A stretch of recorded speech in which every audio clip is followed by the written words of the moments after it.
aja dari realisasi investasi di kuartal pertama di tahun 2026 ini.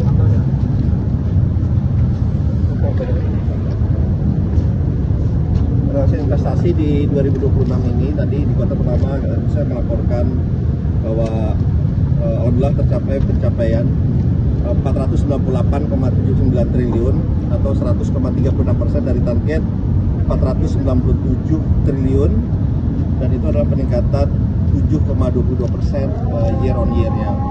Dan itu juga penyerapan tenaga kerja Indonesia-nya mencapai 706.569 orang atau 18,93% untuk year on year-nya. Jadi itu yang gambaran besarnya, walaupun tentunya saya juga menyampaikan dari penanaman dalam negerinya itu kurang lebih 49,89% atau hampir 50% sama dengan penanaman modal asingnya. Kalau asingnya itu 249,94 triliun dan komposisinya itu luar Jawanya kurang lebih 50,37% dan Jawanya itu 49,63% atau 247,53 triliun. Itu juga saya sampaikan 5 besarnya dari daerah-daerahnya itu berasal pertama dari Jakarta kurang lebih 15,76%, kemudian Jawa Barat, diikuti lagi oleh Banten, Jawa Timur dan Jawa Tengah. Dan negaranya juga kami sampaikan, walaupun baru secara detail kami ada, tapi 5 besarnya itu adalah Singapura kurang lebih 4,6 miliar dolar, Hong Kong 2,7 miliar dolar, Tiongkok 2,2 miliar dolar, Amerika Serikat 1,7 miliar dolar, Jepang 1 miliar dolar. Dan dalam hal ini investasi yang merupakan hilirisasi kurang lebih 29% dari total investasi yang masuk ke Indonesia. Tapi ini secara garis besarnya aja, tapi nanti kami akan melaporkan kepada teman-teman media lebih detailnya gitu ya. Tapi itu yang saya laporkan, dan juga tentunya pelaporan juga mengenai Danantara dan juga program-program lainnya yang sedang berjalan di kami ya. Komitmen investasi. Apanya? Oh, sektornya.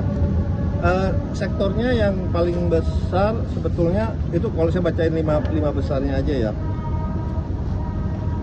Itu di industri logam dasar atau barang logam, ya itu seperti smelter dan yang lain-lain. Kemudian jasa lainnya 64,2 triliun, pertambangan 51,9 triliun, kemudian perumahan, kawasan industri 47,9 triliun, dan yang terakhir, yang nomor 5 terbesar transportasi, gudang dan telekomunikasi kurang lebih 45,4 triliun. Tapi ntar detailnya saya bisa kasih lebih lanjut gitu ya. Komitmen investasi yang maju kuartal 1 di luar negeri itu seperti apa realisasinya?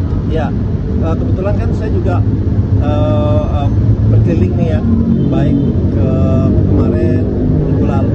Saya sebenarnya baru pulang juga dari Singapura, langsung saya ke sini kepada Bapak Presiden. Sebelumnya saya juga ke China beberapa hari, kemudian sebelumnya juga bersama-sama dengan Bapak Presiden ke Korea, ke Jepang, dan dalam setiap acara itu pada saat menampilkan Bapak Presiden pasti ada acara bertemu dengan dunia usahanya, dengan para pengusahanya, baik secara dalam skala besar, dalam arti kata lebih dari 100 orang, maupun yang lebih kecil, kurang lebih itu biasanya 12 orang yang Bapak Presiden temui langsung. Dan kalau kami lihat bahwa ternyata terlepas dari keadaan sekarang, perang, geopolitik dunia, geoekonomi dunia, ternyata minat dan interest mereka untuk investasi Indonesia itu sangat tinggi ya, masih sangat baik ya.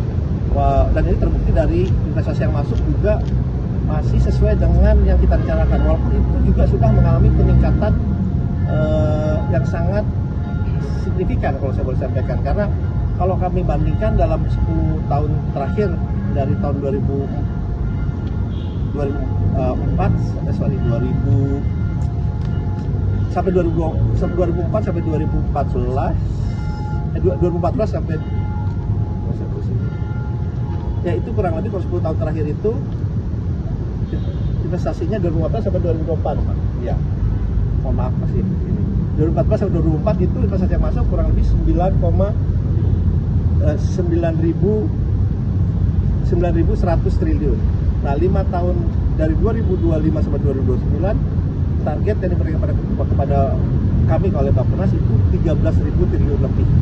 Jadi peningkatannya kan memang cukup signifikan, tapi alhamdulillah masih bisa tercapai target-target itu, dan kita harapkan ini bisa terus terjaga gitu ya. Terima kasih. Realisasinya target kapan Pak yang komitmen kemarin Pak? Nah itu kan mereka itu ada investasi yang sudah berjalan, ada juga yang barunya juga ya, ada yang barunya juga. Angkanya saya lupa nih karena saya udah muter-muter negara beberapa banyak, tapi cukup signifikan kok. Kalau yang di Jepang kalau nggak salah tambah 30 miliar dolar lebih ya, 30 miliar dolar lebih. Yang di Korea itu waktu itu mencapai harga 10 miliar dolar juga. Jadi ya alhamdulillah cukup sangat baik lah gitu. China juga tetap tinggi itu investasinya yang akan masuk ke kita di bidang bersama-sama juga dengan kami. Mereka juga investasinya juga sangat terjaga dan sangat baik. Pak, mungkin respon dan pesan dari Presiden ada Pak untuk realisasi di kuartal 1 ini? Ya, pesan dari beliau tentunya adalah investasi yang masuk ini ya dari segi yang tadi pakai saya sampaikan, penciptaan lapangan pekerjaannya juga harus tumbuh secara baik, benar, dan juga berkualitas. Itu arahan Bapak Presiden. Karena ini menjadi sangat penting, dan semuanya itu harus segera diakselerasi. Jangan sampai ada regulasi-regulasi kita yang justru menghambat, peraturan-peraturan kita yang justru menghambat. Pertek itu juga harus, kata Bapak Presiden, itu juga harus apabila penghambat itu tidak perlu ada gitu. Jadi tingkatkan terus, tadi Bapak Presiden sampaikan iklim investasi yang ada di Indonesia. Kita lihat benchmarkingnya dengan negara-negara ASEAN, dengan peraturan-peraturan OECD dan yang lain-lainnya. Jadi itu sih ada Bapak Presiden. Oke, Pak, baik, Pak.